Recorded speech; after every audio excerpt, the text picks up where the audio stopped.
Back at Martinsville Speedway in Martinsville, Virginia, there is Randy McDonald's Chevrolet that spun a moment ago and got lodged up on the yellow curbing on the inside of the racetrack when they had to have the wrecker service push him off here. Let's see what happened to Randy just to bring out caution number 6. Just got in the corner a little bit too hard and lost the back end of the truck around to it. No contact from anybody. Then unfortunately the truck stalled on Randy. He had to get a push. And the Brendan Gaughan Napa Auto Parts Dodge had a problem just prior to McDonald spinning. In fact, on the other end of the racetrack, take a look at what happened to Brendan Gaughan. Watch Brendan on the inside of 3 wide. They might have got into the curb. Watch this truck. This is going to be the save of the day so far, Doc. He just rammed it back in the throttle and just bounced off the curb. Great save by Brendan Gaughan. And there's an oil leak on the Duckhead Dodge.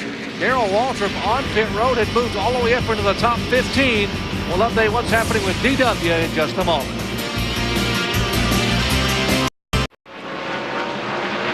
Back at Martinsville Speedway in Virginia, I'm Jerry Punch along with Phil Parsons, Amy East, and Ray Dunlap. Glad to have you with us for live coverage of the Advanced Auto Parts 250. Jason Leffler is our leader as we approach the 100-lap mark. He is in the Team ASE CarQuest Dodge, but being dogged a half a truck length away by Rick Crawford in the number 14. Rick looking for a way to get by Jason. Right now, Jason's truck's able to stay right on the bottom of the racetrack, so it's awfully hard for Rick. Look, slid up, he left the door open a little bit. And a little contact by Crawford. He gives him the old Martinsville nudge. Here, Leffler slides high, and Crawford has the door open. Great short track move by Rick Crawford. See Mike Bliss trying to take advantage of it on the inside of the 16 truck. And here comes Bliss, and he will go by on the inside. Look at the wheel marks on the side of Mike Bliss's brand new. You heard Ray Dunlap talk about it being a brand new truck for Steve Coulter and Dave Hughes and company. Bliss giving that truck a ride. Now Leffler back in 3rd spot. Ford, Chevrolet, and Dodge, 1, 2, 3. Can't have better parity in that. Ford, Chevrolet, and Dodge, 1, 2, 3. How about another Chevy back in 4th spot? That's the Cat Reynolds Chevrolet. Mike Addington owned machine. Rick Wren is the crew chief for Travis Quapple. Great strong 2nd place run last year for Travis. How about the Axiom Chevy for Dennis Setzer? All the way from 33rd starting spot. Setzer now being shown in 5th spot.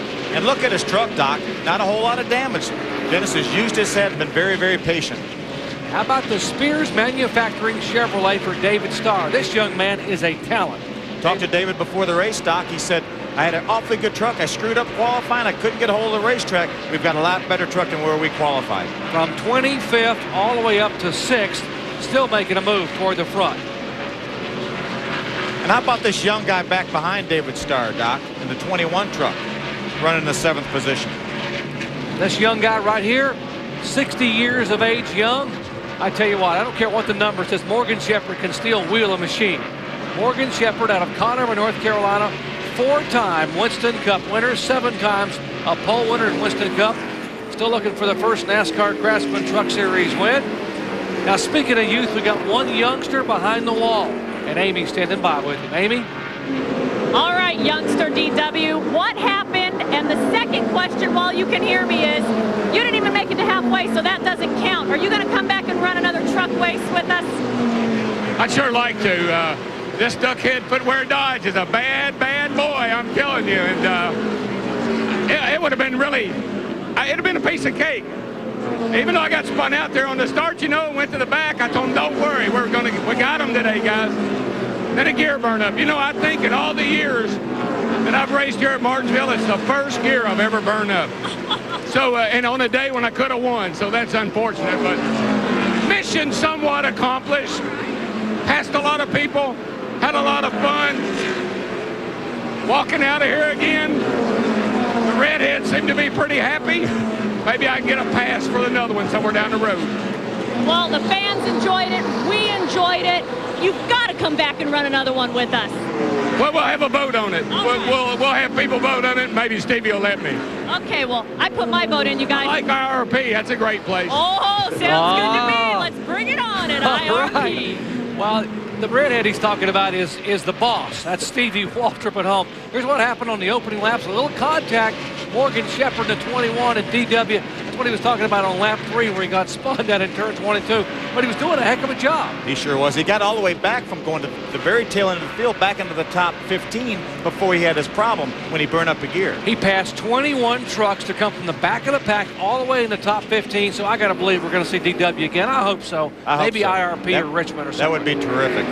Great for the series. And how about the Federated Auto Parts Chevy for Kenny Schrader, making his second of 10 starts this year. He'll also be with us in St. Louis coming up in early May. In fact, he's going to have Mike Wallace qualify this truck at St. Louis while Schrader runs the Winston Cup race in Richmond and then drive out and fly the next day out there and run the truck race with us. We saw the damage on Kenny Schrader's truck. We saw him earlier get involved and get turned around there when he tried to make it 3 wide. You see all the damage on the left rear quarter panel of that truck.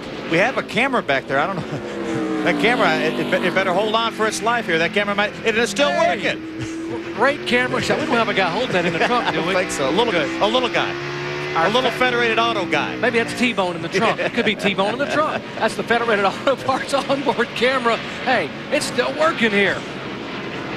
And how about Andy Petrie, our good old buddy Andy Petrie, Winston Cup car owner for the 33 and the 55 cars, qualified third. I hope Andy comes back too. He's having as much fun as he's having. He's going to come back. I think so. I asked Andy right before the race. I said, can you possibly run some more? He said, well, we're going to see how today goes. But I know he's got having a lot of fun. Perrine's on board to help him with this effort.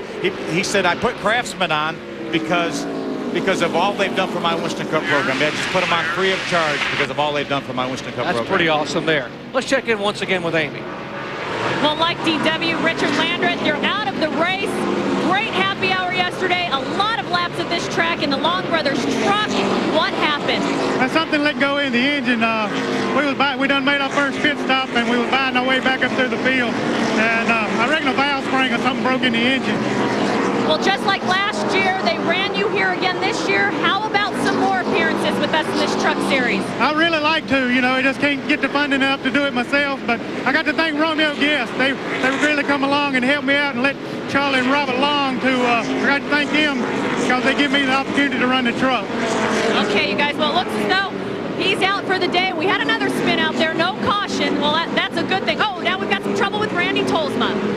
That is the Team Marine Chevrolet for Tolsma, the Ed and Sam Renzi machine. Tolsma coming back after missing the first couple events of the year, looking to hopefully run full time. As we have 111 of 250 in the books, we are running near the halfway point. And they are chasing the Alabama Rocket, Rick Crawford, showing the way. Back with more live coverage in a moment.